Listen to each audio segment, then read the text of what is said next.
Welcome to yet another episode of Third and Short, where we talk sports. You already know what it is. It's your guy, Nick Nice, a.k.a. Big Nick Energy, in the place to be. And I got my dog, Jay Plum, with me. Jay, what's going on, man? Plum in the building. What's happening? You already know, man. Back for another wonderful week. Excited. Can't wait to talk about everything that happened in the NBA this past week, and all of this good, juicy stuff that we got to talk about. It's been a good one. How about yourself? Absolutely. And you know what? I was so excited to talk about sports. I forgot to remind the people to like, subscribe, follow, share, and all that good stuff. Of course, we got the merch, y'all. Check out the BLC store for the merch. You dig what I'm saying? But man, there's just so much to talk about, I guess. Let's start with the NBA.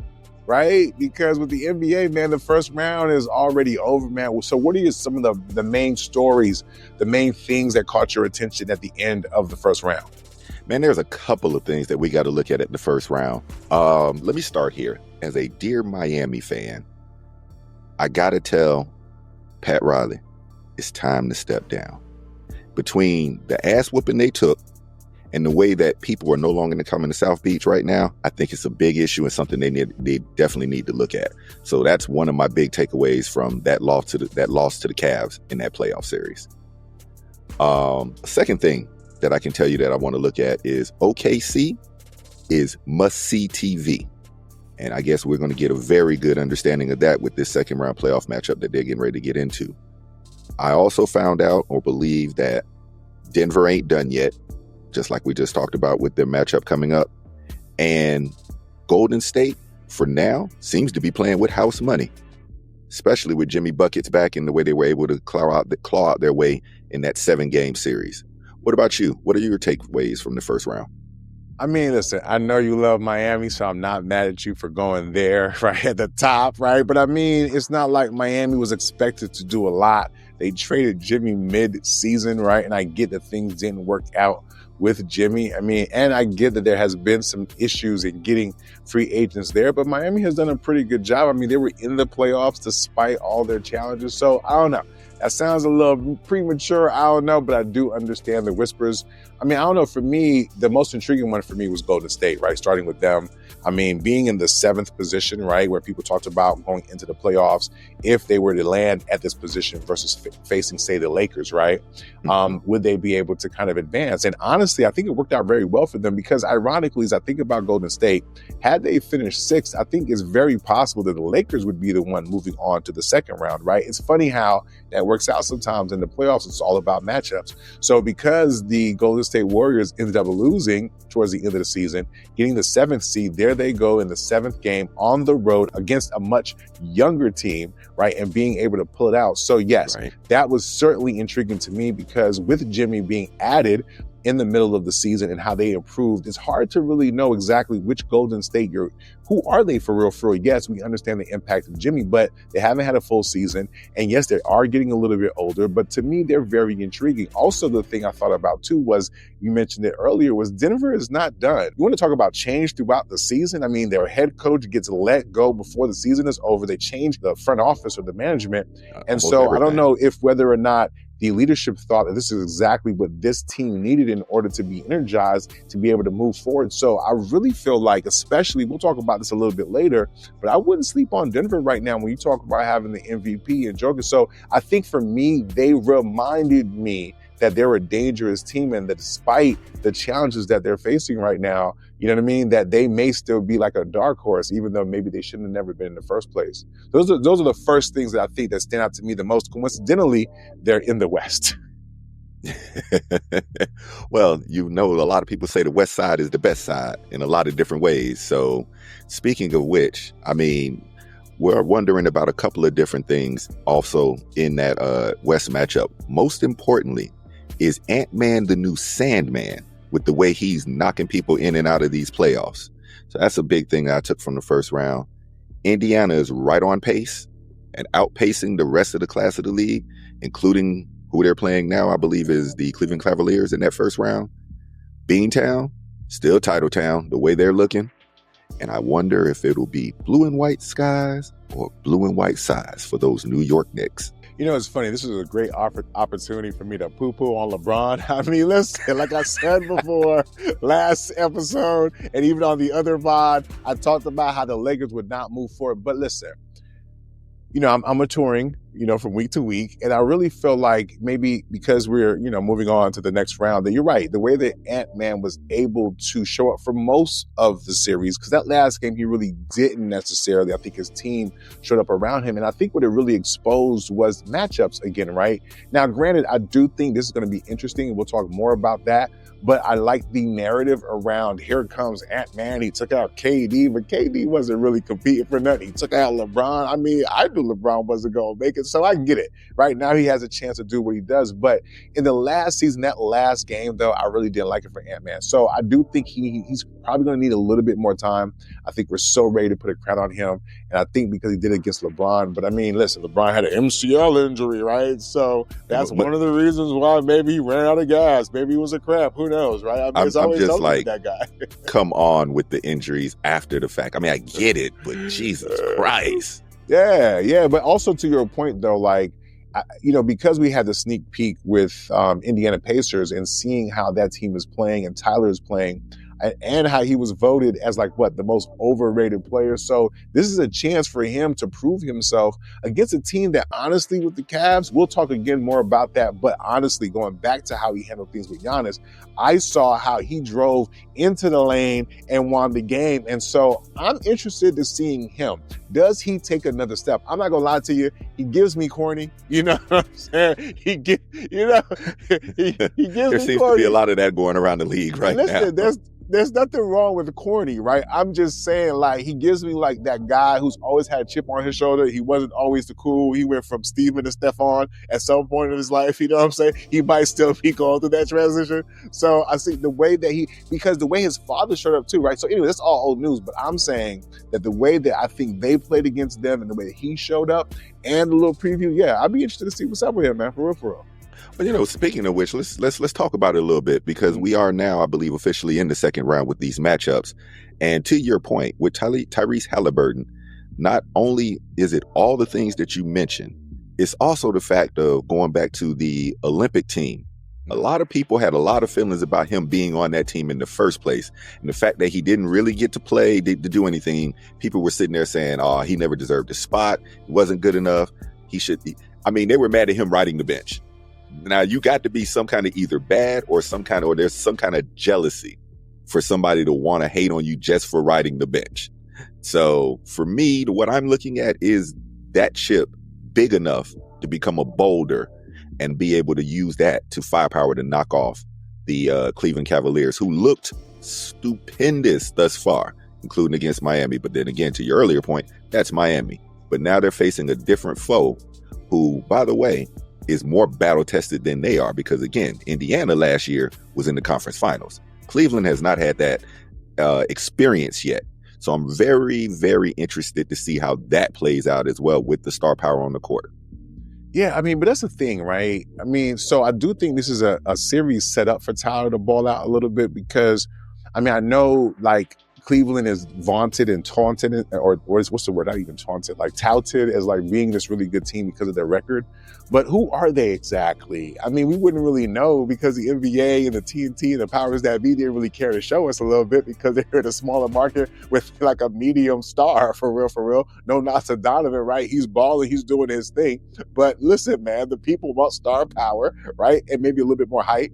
Again, no knock against Donovan, but we don't know who they really are. I mean, they've done a couple of things in the past couple of years, but they haven't been like, oh my God, we got to be scared of them, right? So yes, this is a great opportunity for Tyler and the Pacers to pace themselves, right? Especially if they can hit those three balls the way that they were hitting them. I mean, honestly, especially in terms of how the size of Cleveland, where that's how you may have to be able to beat them a little bit. And again, they're an up-and-coming team. I do like the fact that a lot of these teams are up-and-coming. We're in that era where, yes, the old guard is slowly being ushered out. The new guard is hopefully coming in. We're hoping to see these teams become dynasties or even become credibly contenders for real. So, yes, I do think this does give Tyler and the Pacers an opportunity to prove themselves to be real because, honestly, yes, Cleveland has a really good record, but who the fuck are holiday again, for real, right? I mean, I get it. You know what I mean? So we'll see. But for me, even a bigger market team, I don't know, maybe it's just me, but like even with the Knicks and the Celtics, I mean, how you feeling about that, right? I mean, I know it's supposed to mean something, but does it mean something? Like, do you feel excitement around, this particular series or no? So do they have a chance? So with all due respect to all my New York folks out there, don't nobody really care outside of New York. Why? Because nobody believes New York has even a sleeper's chance in this series. And they shouldn't, to be quite honest. Should they be able to match up better with Big Body Brunson? Sure. Should they be able to match up better with Cat? Depends on which Cat shows up. Is he going to be the lion or the scary Cat? So, do you see what I did there? I did. My problem with this is Boston is just way more talented. They've beaten them, I think, 4 of the last 5 times they played them in the regular season. If not all of the times they played them in the regular season. I think the Knicks got close in the last regular season game, took them to overtime. Oh no. I'm not terribly shook by New York. I think they're on the cusp of being able to come up, but I still think they're a few players away from being able to deal in the dregs of being a Boston or being a actual championship contender. So considering the fact that they're not really even a actual thought of a contender, like I actually think Indiana is more of a contender for the title than they are. That's for me why there's not really much of a story there, other than are they just going to show up? If they get 5 games out of this, I would be totally shocked. Matter of fact, I might put some money on it. You giving them you said if they get a gentleman sweep, you'd be shocked? For real? Look, trust me, 5 games is to me is a blessing. If they make 6, hell, I don't know. Let me think about it. If they make 6 games, I might make a bet on here and do something crazy. I mean, okay, I hear what you're saying, right? I mean, because people talk about the regular season. The regular season is the regular season. I mean, who knows what was happening in bumblefuck April or March earlier in the season, right? So now it's playoff time, right? And we know Big Body Brinson, man, he gonna bring it. You dig what I'm saying? He's got toughness. He got tenacity. Them boys are playing together. I mean, I don't know. Can they beat them? Probably not. I don't know why I don't necessarily still believe in Boston. There's a part of me that just doesn't fully believe in Boston. I do get that they do great things, again, regular season, but something about them tells me that, yes, they did win the championship, kudos to them, but the year before, there were also certain breakdowns. And so I don't know. I guess we'll have to see, but I do think New York has a puncher's chance, you know what I'm saying? A slight chance, to win maybe 2 games at the very least.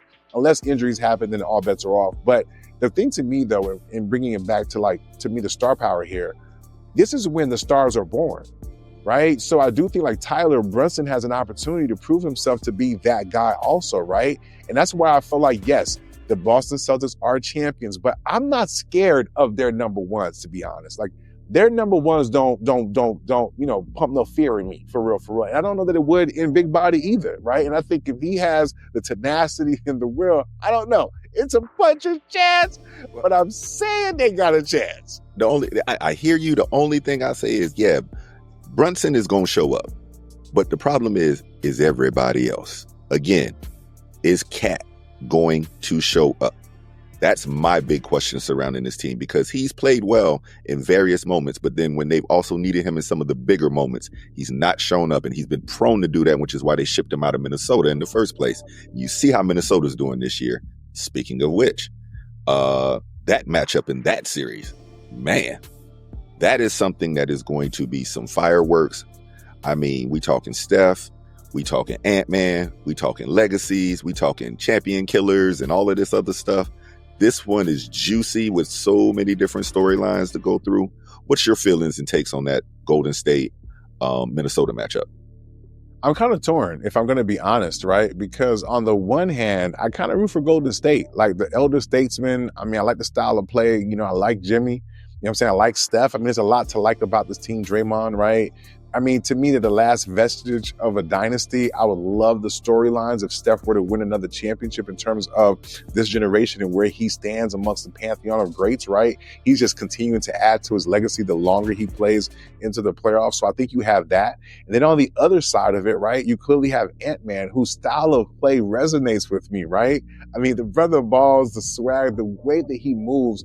I don't know the last time I was probably this excited about a player. Pause, right? I feel like one of the baddies who are sitting there trying to get tickets to the front. You know what I'm saying? Because he is a show. You dig what I'm saying? Like watching him play and just the swag and the attitude he plays with. I mean, people have already said it, so I'm not going to say anything new. Like, man, he look like Jordan. Yeah, like we miss that energy. Like Kobe has some of that. I mean, listen, no knock on LeBron necessarily, but we like guys who play a certain type of way. And so, yes, I kind of root for him. Unfortunately, or maybe fortunately, he's going against Steph. Can he add to his legacy? But the truth is, I don't even really know. If we're talking about championships and I had to kind of like place them, I don't even really know that the Wolves are ready for the championship stage, to be honest with you. And because of that, I kind of lean more towards Golden State because I think if they can get healthier and continue to round into better shape and get the type of contributions they've been getting from the Buddy Hills and all the rest of their guys, they can not only make this a series, they can win this series. And then to me, that adds more intrigue. Look, I love sports, but I love storylines even more. I love to root. I love the villain. I love the protagonist, the antagonist. And so in this particular case, it's a tough one because you have two potential protagonists. But so I'm going to enjoy it regardless. But I don't know, man. I think if you had to ask me who's most likely built to win a championship, if nothing else based off of guile and experience, I'd go with Golden State. I hear you. I slightly disagree. I would lean a little bit more towards the Wolves in this one, just because from what I understand and from what I've seen over time, it's always the team that's on the come up, on the cusp, right on the edge that you see start to break through. For years in the East, it was Boston, Eastern Conference, till they finally broke through, got the championship. Now you see the Indianas on the Pacers on the verge of doing the same thing. Wolves were in the conference championship last year, got dismissed by Luka, big team, Dallas, all of that. I sincerely think the only team truly standing in their way is OKC, as far as being able to have a team that can actually fully match up and handle what Ant-Man and those guys can do when they're at their best. So I think, to your point, it's going to be a super awesome, detailed, nitty gritty. I'm sure there'll be a lot of choking. Oh, well, hopefully not from Draymond, of people, but this series should be off and swinging heavily. I mean, absolutely, right? And you mentioned, OKC, and maybe we'll talk about that real quickly, but I'll just say this, right? Going back to my initial point, which was that I just kind of feel like there's a maturation process, and I don't know that Ant is ready yet for that, because he is the focus and the star of that team, right? And so I feel like they're only going to go as far as he can go. And while this, whatever he does, it's still going to be an accomplishment. But if you look at the history, it's taking a star of his quality or caliber to play in the league for several years and go through the growing pains. So I don't know. I don't necessarily see that for him. Even if it's not the Golden State Warriors who stop him, I just don't know that he's ready or that team is ready for like the ultimate prize. But if they were to get past Golden State, they would be playing OKC, you mentioned them, or the Denver Nuggets. We mentioned the Denver Nuggets earlier, right? Because, I mean, hey, they're here after a grueling 7-game series, even though the 7th game was not as grueling as they easily handled the Clippers. They handled it so easily that we barely even talked about it. We just, but actually, they blew them out so bad, it blew my mind. Yeah, and so now they're here against OKC, right? Which everybody, I guess, feels like OKC's that team. So what are your thoughts about this particular series? I mean, is it evenly matched? How many games? I mean, are you dismissing them like you did the Knicks? I mean, what you feeling? Unlike the Knicks, they got championship medal over there in Denver. And you got that boy named Joker. And when I say boy, that's a grown-ass man. I mean, Joker is out here averaging 24 points on 50% shooting with 11.6 rebounds and 10.1 assists a game. That combined with Murray out here with 22.9 points per game, 5.3 rebounds, 5.9 assists on an 89% shooting at the free throw line is tough. They finally, to your point, talking about it earlier, picked up where they needed to get back into that gear of that championship level. And the role players and the star players are doing their parts and showing up. So with those numbers, I'm like, wow. If that can be consistent, it's going to present a problem. However, I do think OKC is the better team. To your point, I wonder, are they battle tested enough to be able to take that next step, just like we talked about with Ant-Man? I'm wondering now if SGA, our future, we'll say MVP, will have the mettle to play like an MVP in this series and show up to the level, because we know Joker is going to give you those numbers that I just gave you. We know that. So really, what it probably comes down to is the X factor on the guys around them in the supporting cast. And I'm still not sold on OKC with them just yet. Need to see a few games in this series to figure out which way they are really going to be. What about you? So, okay, listen, I don't need to see the series. Whether it's coming from the sticks, Denver in 6. I was going to add more to it, but I want to still share the sauce, especially since he's down. You know what I'm saying? I was going to ride. I thought about it myself. But here's the thing, right? I mean, I guess maybe because I'm older now, I know everybody's been talking about OKC. They got the best record. I mean, they damn near broke records this season. But I still don't believe. I'm sorry. They got to show me to do it. Like, name the last team that young that was able to do that thing. I just don't recall. Like, maybe coincidentally, maybe OKC, right? And they went against who? The Miami Heat, right? They were a young, up-and-coming team. They got did in 5, right? I think, if I'm not mistaken. If not, it was 5, right? So my point is that, and that was with KD in them. So it wasn't like they were a scrub team. Like, they were a dynamic team that could have been dynastic had they been able to keep that team together. And kudos to the leadership to be able to be back here with a young team that's going to be here, God willing, for several years. You have a bunch of young guys. So I think they're going to go through a maturation process, much like Houston did, like Houston will, right? Like most teams in the annals of the NBA. So for them, they got the Denver Nuggets, who are championship worthy. And the second thing I picked up from this offseason was that they were tired of Mark Malone. They were tired, right? They were done with him. Because when you think about this team, essentially, they're the same team, right? For the most part, they're the same exact team. Yeah, right? It's just the coach is different. It literally right? is the coach. And I think a lot of times when they say, like, you're tired of hearing a voice, I wonder if was it Mark or Mike? I don't remember. Mike Malone. I wonder if after the championship, he became even more insufferable. He was like, okay, now that I got the ring, I can just kind of turn up a little bit. And unfortunately, or if that's what happened, it didn't work out for him, because now he might be out the door watching his team have a realistic chance to win the championship. And the thing for me that makes it different with Denver is all about the matchups. Is you got what you said, Jokic in the middle. That dude does a little bit of everything, and he helps to kind of, I think, from an interior perspective, kind of change the game and dynamic a little bit to where certain teams may have an advantage going against OKC, but I feel like they got the personnel, they got the history, they got the dynamic players, they got the superstar names, they have the championship caliber to be able to beat OKC. So yes, whether you talking shit, whether you know what I'm saying, you're in the sticks, or whether you listen to your favorite dance mix, I'm going you with got Denver in 6. All right. I feel like if it goes to a game 7, I just don't know.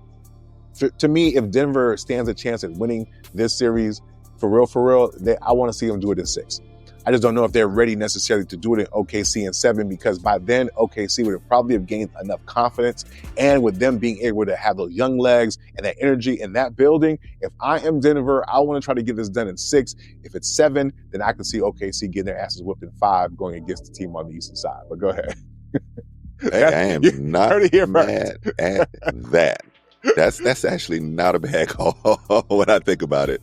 Yeah, because honestly, I don't think any team from the other side, listen, and then going back to what you said about Minnesota, right? Honestly, if I had to pick the series just based off of the team, I would probably go with Minnesota, if I'm being honest, right? But there was something about this time of year, there was something about these lights, there was something about the biggest stars that I feel like, yes, you got Ant-Man on one side, but now you got Jimmy Butler, right, and Steph on the other side. And if there was at least a Batman to Ant-Man's Robin that I felt like would measure up okay, it kind of goes back to that conversation we was having before, where it's like you got a canceler outer, kind of, right? Can Jimmy and Ant-Man semi-cancel each other out? Even if Ant-Man cancels, Steph out, you still got the wild card of Jimmy being able to do Jimmy things. And so on paper, they're a better team.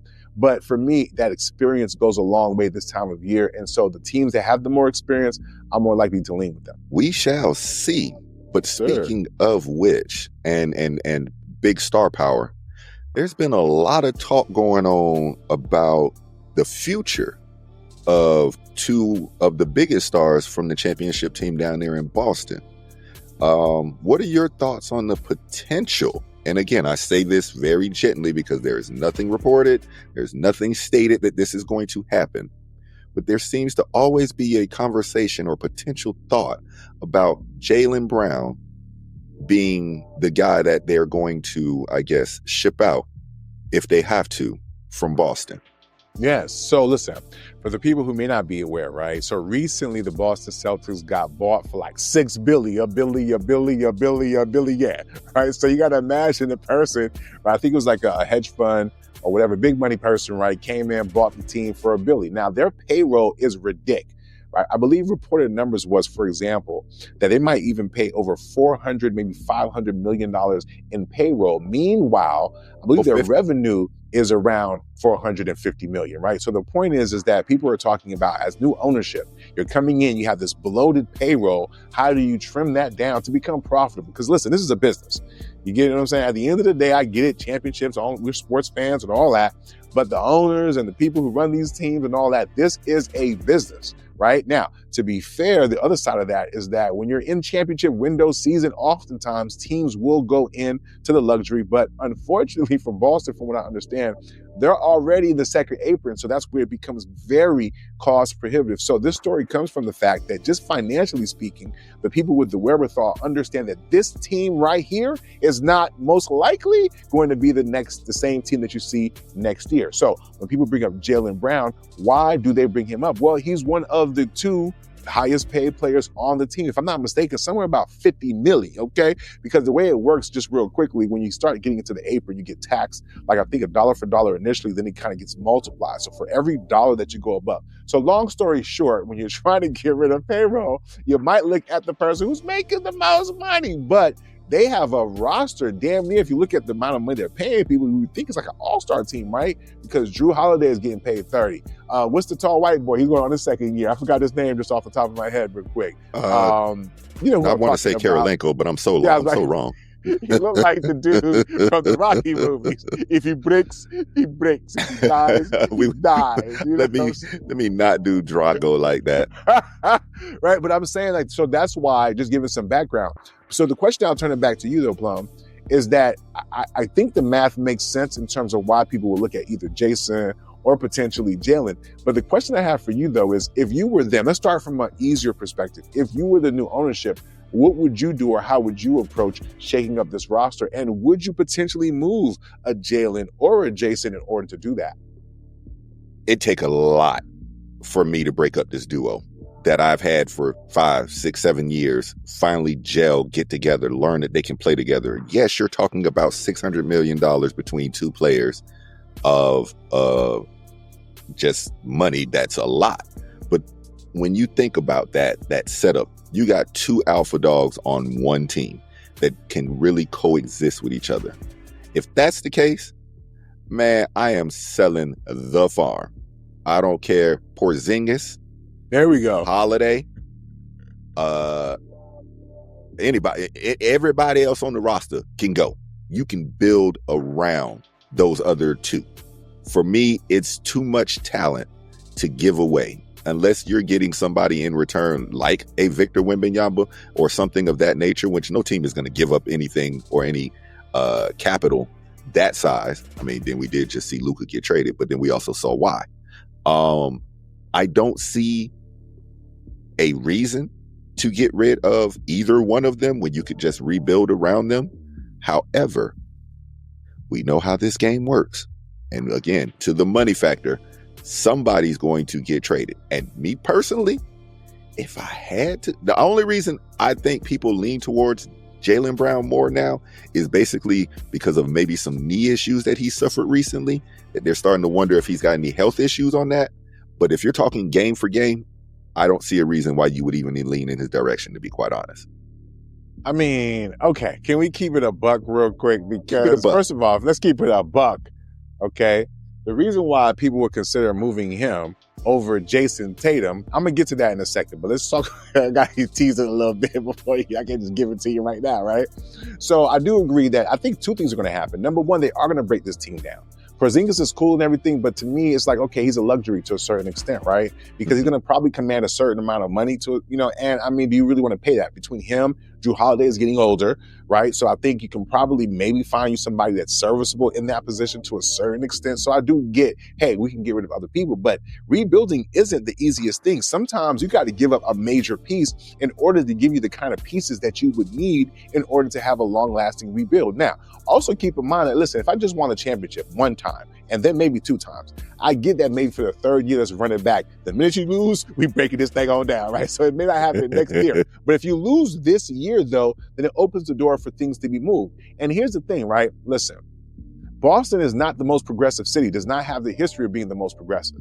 If you're talking about between Jason Tatum and Jalen Brown, one person can probably be the poster child for a city like Boston, the other most likely not, right? The guy who is more conscious, the guy who maybe speaks out or who might be too smart as people. How is it that the guy who is the MVP, right, during the finals and won the championship, who's getting paid the same amount of money, but is probably not seen as the number one guy? And this is not just by Boston. This is also by the media. I think low-key is complicit, right, to allow for Jason Tatum to be that guy. Now, I do think there's undertones of colorism. I think there's undertones of nigga know your place. I think there's undertones of not here in Boston if we're keeping it a buck. So if you do see Jalen Brown moving, I think that's not only the reason why, but that's also probably the reason why you don't see him being pitched as one of the new faces of the league. The reason why Jason Tatum can feel some type of way, even though he ain't play in the, during the summer. He didn't play in the Olympics much, or at least in a couple of games. Well, guess who wasn't even invited?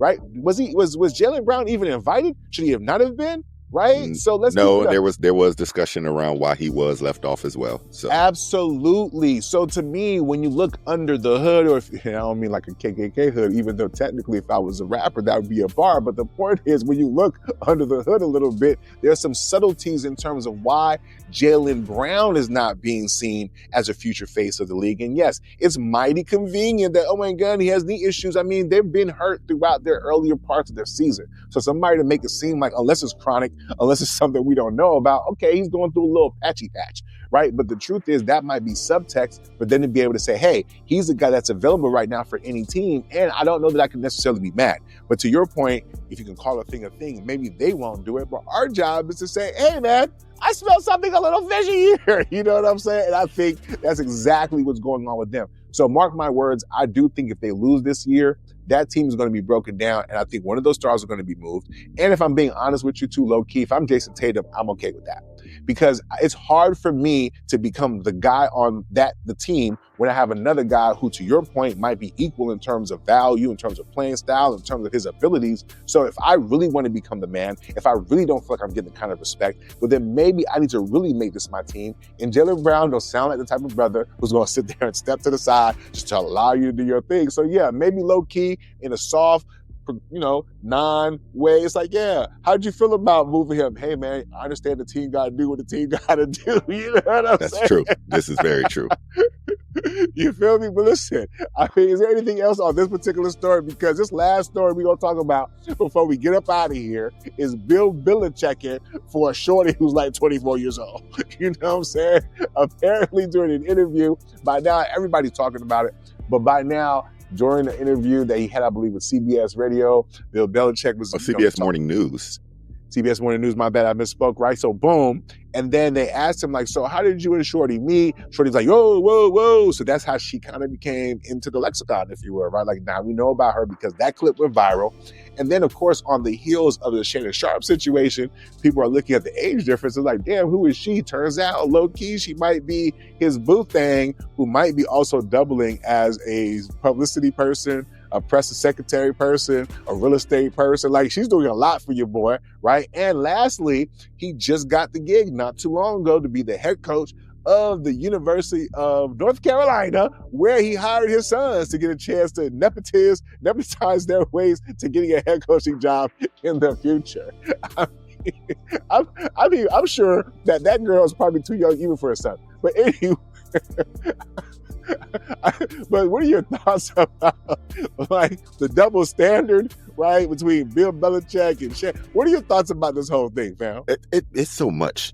There's so many factors in this dichotomy of this thing that's going on. Like, first of all, shout out to Shorty, who has amassed, I think, like a $6.9 million portfolio, in real estate portfolio, in like a matter of months already. I need to be on that kind of timeline because that's really working out well for her. Do you have a vagina? Also true. You gotta start with one of those. You gotta start. For me, I think the biggest takeaway for me is just, I'm like most people, I'm just blown away that this is the new Bill Belichick. Or is it? Was this the Bill Belichick behind closed doors? Like, was this the Bill Belichick that, I heard from various sources now that people have said that from former players and stuff like that. And he's always been a personable guy. And he's always, I guess, kind of liked his fun boo things on the side, if you will. But he always kept most of it discreet and to the side. So to see a guy who's always preached on to next week, this is the thing, not have control in some aspect of his personal life, is just mind-blowing and shocking, let alone the amount that he's out there. I mean, it ain't just this. You got to understand, it goes all the way back to when we got pictures of them on the beach doing yoga poses and all this other crap, and we're just sitting here like, who the hell is this? And at the same time, to your point, how is this helping recruiting at North Carolina, who also had to put out a statement following the CBS thing, who CBS also put out a statement saying there were no guarantees. This was an interview. We never said anything was off limits. So I don't know what in the world is going on with this shit show, but I can tell you one thing. It is very intriguing to see the difference in how Bill Belichick is being treated with the youngin, as opposed to your point, how Shannon Sharp has been being treated with his whole thing. And I don't know that there's necessarily that big of a difference.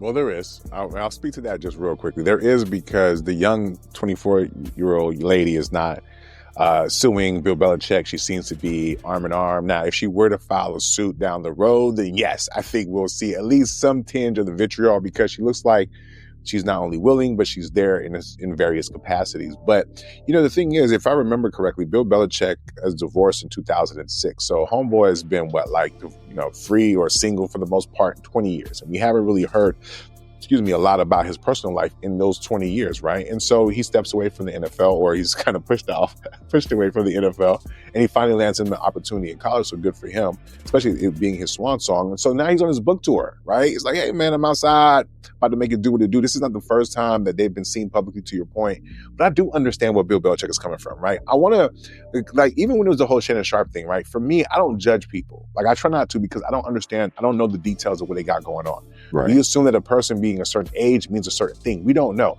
In this particular case, for example, he's 73, she's 24. There could be a case that's made that she's the one taking advantage of him.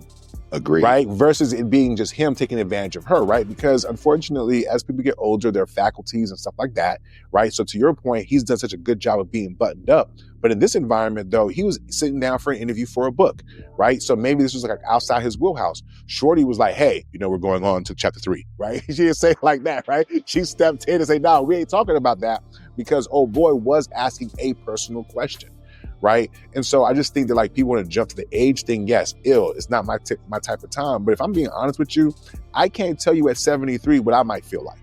You get what I'm saying? As long as it's legal, as long as it's like, I ain't breaking no laws, or it's mutually beneficial. You mentioned she had an $8 million fucking real estate portfolio. Okay, well, listen, if we ain't breaking no laws, if she's cognitive of what she's doing, if she's getting, benefits from it also as well, it's not like my dick is probably doing the best that it's been in years. I'm fucking 73. Viagra and all. She might low-key just be sitting there patting him on his back, on his knee, burping him. Baby, it'll be okay. Changing his drawers. You know what I'm saying? Like, nigga, if I'm 73, instead of having like an old nursemaid, you mean to tell me I can have a little tenderoni that can come and do some stuff for me real quick? I can take her college tuition and we both straight. You dig what I'm saying? Shorty did her fucking job. Yes, she might be the girlfriend, but the job description says a little bit more than that. You know what I'm saying? Part-time publicist. He's probably, getting his Ubers together, right? What is he eating? Making sure he's eating good, getting to his different appointments and whatnot. He's in the yoga, so... You know what I'm saying? Like, low key, bro, she's probably giving him a second life in his life. You know what I'm saying? At 73, bro was married for 20 some odd years, fam. You know what I'm saying? He did what he was supposed to do. You Well, let me dig ask what you. I'm saying? Let Huh? me ask you this. Yeah, go ahead. Do you think part of this is the reason either NFL teams passed on him, or do you think there's any correlation to that? Nah, I don't. Well, I guess in retrospect, maybe, but no. I think, a lot of people, his time in the NFL was just up, bro. Like after Tom Brady, he had his last couple years. People don't want to go back to that way. I think he's stuck in his way. So people decided to move forward in a new direction with young people. Nobody wants to have the legend of Bill Belichick kind of like breathing down their fucking neck. So I don't think that had anything to do with it necessarily. I just think that his time is up. Like a lot of people's time do go up, right? That's why, like, I think it's so easy for us who are not in the position of age to want to judge people when they're there. I mean, granted, Chin is not as old and he's being accused of some really horrendous things. But when you think about Bill Belichick, though, like, again, at 73, I think we'd be, foolish to just assume that somehow he's power dynamics and taking advantage. Yes. Does he have money? But that doesn't always equal to power dynamics, because guess what? Women have vaginas, and that's powerful. That is very powerful. We've seen that be used and deployed to bring down kingdoms and countries, right? So it's not like, I'm sorry. I'm sorry. They've right? made songs about it and everything. Yeah, you know what I'm saying? Like, let's add to the last thing I'll say about this too, we can just go ahead and wrap it on up. But to your point, people say that Bill Belichick, outside of his, gray hoodie vibes, he's affable, he's personable. They say he got a personality, they say he's funny, he's charismatic. You get what I'm saying? So he just kind of shows that we don't be knowing people. Just because he did a great job of just giving you Bill Belichick at the job doesn't mean that he wasn't Bill Belichick getting his knob slobbed off by Shorty At after home. he got That is true. That is very true. So with that being said, Love, what are your thoughts about the second episode? You know what I'm saying? Bringing it back, the redo, third and short. How you feeling, my guy? Man, it's always good to get up in here, talk sports with you, let the people know how we feel. You know what it is, folks. Like, share, subscribe, comment. We want to hear from y'all. We want to know what y'all think about what we think, and we can get back to you. That's right. And if you disagree, I dare you to say something in the comment section. I dare double dog dare you. I bet you won't. Matter of fact, the best comment, you might get you some free merch. I mean, I just made that up on the fly, but you can go to the website at theplcstore.com and check out the merch. But on behalf of my guy, Jay Plummer in the building, Nick Nice, a.k.a. Big Nick Energy, we'll see you next week at the same place, same time. Until then, be easy. Peace. I'll at your boy. Pew, pew, pew, pew, pew.